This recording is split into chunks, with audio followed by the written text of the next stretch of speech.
Seno ebanyabo amanya gange zeeyo musawo Margaret Nakyonyi avudde mu kitongole ekigatta abasawo b'amannyo. Enda kwawukanako ne mukulu waffe ali professional kyayogedde nti abasawo b'amannyo bali mu mitendera kati nze ndi kubali abasoma emyaka 5 n'okweyongerayo.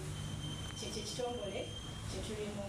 Tufuba nnyo ffe nga association y'amannyo mu Uganda okulaba nga tukubiriza bannayuganda okufuna obujjanjabi bw'amannyo obuli ku mutindo ogutali gwa Uganda yokka naye ate ogw'ensi yonna.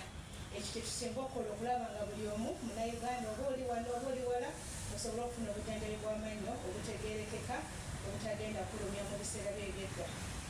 Kati mu kuddamu bye nayogeddeko emabegakaawo nti mu nnaku 2 okuva ne kaakati tulina olunaku lwe tugenda okuza olw'ensi yonna olw'amannyo naye tugenda tukuliza mu Lira prison.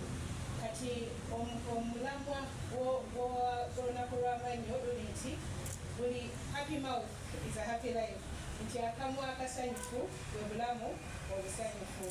Tukubiriza bonna nga tugenda ku expo eno eri ey'omulundi ey'okutaano ebya Uganda Health Farmer Expo. Naffe ng'abasawo b'amannyo tugenda kubeerayo. Tubakubiriza nti mujje tugenda bakeberako okulaba ekizibu ky'amannyo kiri kitya. Amannyo ne mu kamwa kwonna tetukebera amannyo gokka, kigenda kubeera kya bwereere.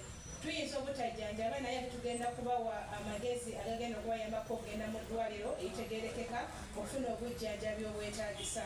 So tukubiriza buli omu nti ekisooka akamwa kali kutulu ku bulamu bwaffe era tulina okuba nga tukaddaabiriza obulungi era n'okukalabirira obulungi. Era ng'ekisooka mu byonna tugende ew'omusawo osobole okukebera. Kati wano tufunye nti bino byonna byonna ebitukola mu malwaliro ag'ebbeeyi katugenda gakola ku bwereere okulaba akamwa ko kali katya era okalabiridde otya. Era nemayeza neŋŋamba nti watosobola kuseka kitegeeza toli bulamu bulungi. Mwebale kumpuliriza.